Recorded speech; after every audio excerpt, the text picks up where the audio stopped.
बच्चों, let's read the question. The question says how does bacillus thuringiensis kill insects. So question के अंदर हमसे क्या पूछा गया है, हमसे एक सिंपल सा मोड ऑफ एक्शन पूछा गया है किसका, बैसिलस thuringiensis का, कि इंसेक्ट को वो किल कैसे करता है। हमें सिर्फ सिंपल से ये बताना है। सो अब हमारा क्वेश्चन स्टार्ट करते हैं। सबसे पहले हम क्वेश्चन को सॉल्व करने के लिए इसका की कॉन्सेप्ट देखेंगे। सो अगर हम की कॉन्सेप्ट की बात करें इस क्वेश्चन की, तो की कॉन्सेप्ट क्या होगा, यही होगा हमारा कि सिंपल सा हमें मोड ऑफ एक्शन पता होना चाहिए। मोड ऑफ एक्शन कि किस तरीके से जो हमारा बैसिलस thuringiensis है, जो हमारा बैक्टीरिया है, वो किस तरीके से हमारे इंसेक्ट्स को किल करेगा। ओके, तो हम इसके बारे में नॉलेज होनी चाहिए। Bacillus thuringiensis। सो अगर हम बैसिलस thuringiensis की बात करें तो ये पॉइंट तो हम सभी को पता है कि नाम ही बता रहा है अपने आप में बैसिलस से ही कि क्या है अपने आप के अंदर, ये एक बैक्टीरिया, एक micro organism. So this is basically a bacteria.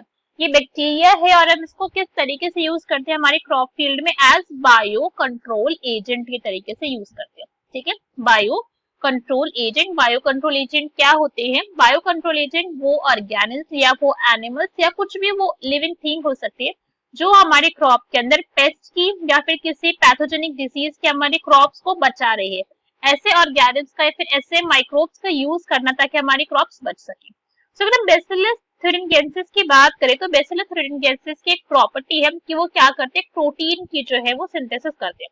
तो अब देखते हैं सारी कहानी शुरू कहां से होती है। अब ये सपोज करते हैं कि हमारे पास क्या है, एक प्लांट प्रेजेंट है, दिस इज अ प्लांट। और फॉर एग्जांपल अभी मैंने क्या कह दिया कि इस प्लांट को क्या करने लगे, पेस्ट आकर इस प्लांट को हार्म कॉज करने लगे, उसको खाने लगे। अब पेस्ट यहाँ पे डिफरेंट टाइप्स के हो सकते हैं, हर किसी प्लांट के लिए एक अपना स्पेसिफिक पेस्ट होता है, बिकॉज हर कोई पेस्ट हर किसी प्लांट को खाता भी नहीं है। सिर्फ हम एग्जाम्पल के लिए यहाँ पर देखिए कि यहाँ पे इस टाइम कौन सा प्लांट प्रेजेंट है। तो लेट अस से कि ये वाला जो अभी हमारा प्लांट है ना, ये कौन सा प्लांट है हमारे, ये हमारा टोबैको का प्लांट है। ओके, टोबैको जो हमारा होता है उसकी क्रॉपिंग करी जाती है, उसको उगाते हैं। तो ये हमारे किसका प्लांट है, दिस बिलोंग्स टू टोबैको। तो ये है हमारा एग्जाम्पल टोबैको का प्लांट। अब अगर ये मैंने बोला है टोबैको का प्लांट है, तो इसके लिए जो इसके पेस्ट होंगे वो कैसे होंगे, वो भी स्पेसिफिक होंगे। जैसे अभी बोले स्पेसिफिक प्लांट के स्पेसिफिक पेस्ट होते हैं, तो इसके लिए जो पेस्ट होते हैं उनको लेपिडोप्टेरेंस कहते हैं। लेपिडोप्टेरेंस बोला जाता है टोबैको प्लांट के पेस्ट को।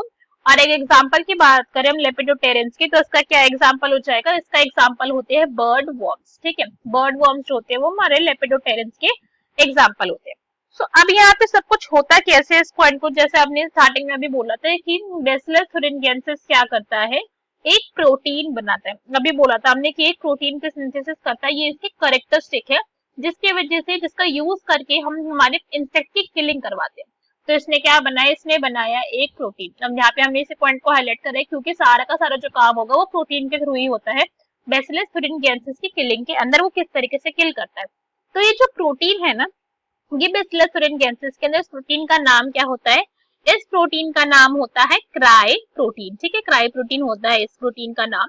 और इस प्रोटीन के काफी सारे फॉर्म्स फाउंड होते हैं, डिफरेंट डिफरेंट टाइप्स के फॉर्म जो आपको फाउंड होंगे, डिफरेंट डिफरेंट आइसोलेट करे जा चुके हैं।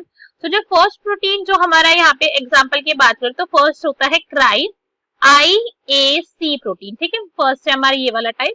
इसके बाद जो हमारा नेक्स्ट टाइप होता है that is cry IIAB protein. ये भी क्या है हमारा, ये भी एक टाइप होता है क्राई प्रोटीन का।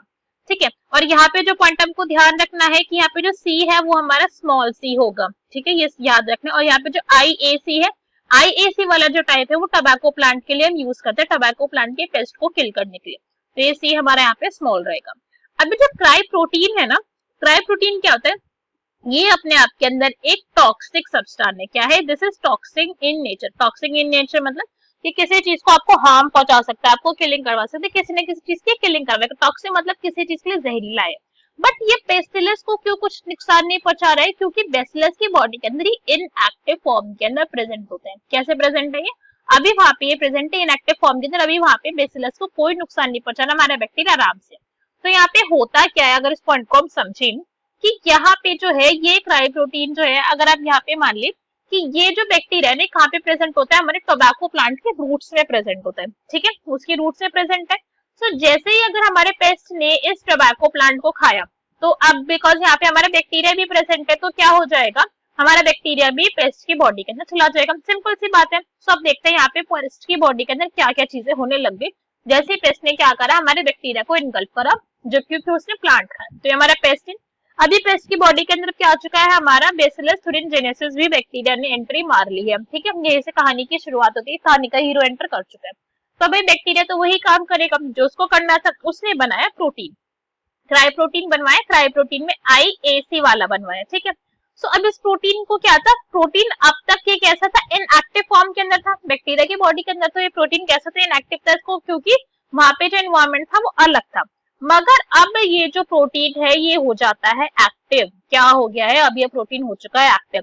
अब ये प्रोटीन एक्टिव क्यों हो गया है, प्रोटीन के एक्टिव होने का एक सिंपल सा रीजन ये है कि यहाँ पर उसको मिला है कुछ चेंज, और वो चेंज मिलता है एल्कलाइन पीएच का चेंज। क्या हो चुका है यहाँ पे, जो बैक्टीरिया था हमारा उसकी प्रोटीन को चेंज मिल गया पेस्ट की इंटेस्टाइन के अंदर, पेस्ट के गट के अंदर। ठीक है, तो द गट ऑफ पेस्ट थी वहां पे मिला उसे एल्कलाइन पीएच का चेंज, जिसकी वजह से हो चुका है हमारा प्रोटीन कैसा एक्टिव।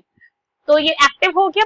अब जैसे ही ये प्रोटीन हमारा एक्टिव होगा, अब ये क्या करेगा, लाइसिस करवाएगा, किसकी, गट की, पेस्ट का जो गट है ना उसकी लाइसिस करवाएगा। तो उसने क्या कर दी, लाइसिस स्टार्ट करवा दी, यहाँ के जो सेल्स थे उनको ब्रेक डाउन स्टार्ट करवा दिया। तो ओके, सिंपल सा काम यही हुआ, लाइसिस हुई किसकी, गट ऑफ पेस्ट की, लाइसिस होनी स्टार्ट हो गई। और एक बार लाइसिस गट की स्टार्ट हो जाएगी तो अल्टीमेटली क्या हो जाएगी, डेथ हो जाएगी। ये पॉइंट हम समझते हैं भाई, उसे गट ही नहीं बची तो वो कैसे जी पाएगा ना, उसकी डेथ हो जाती है। सो ये सिंपल सा मैकेनिज्म जो हम यहाँ पे ऑप्ट करते हैं। एक पॉइंट जो हमको यहाँ पे याद रखना है कि ये सारे का सारा जो मैकेनिज्म था वो क्यों चल पाया अच्छे से, क्योंकि जो क्रायो प्रोटीन था वो बैक्टीरिया के फॉर्म में तो इनएक्टिव के फॉर्म में था, क्योंकि वहां पे पीएच उसकी एसिडिक थी।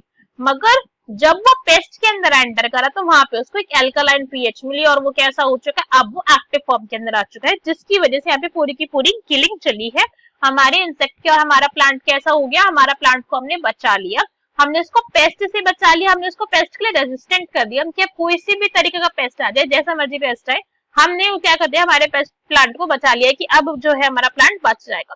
तो इस तरीके से हमारा क्या प्लांट बन चुका है, plant become pest resistant, plant हमारा पेस्ट के लिए रेजिस्टेंट बन चुका है कि अब अगर टबैको प्लांट हुआ हमारा और उसके लिए अगर आ रहे हैं पेस्ट लेपिडोप्टेरेंस तो हमारे प्लांट को कुछ भी नुकसान नहीं होगा। Okay, so plant has become pest resistant. I hope you understood the explanation well. Best of luck. Thank you.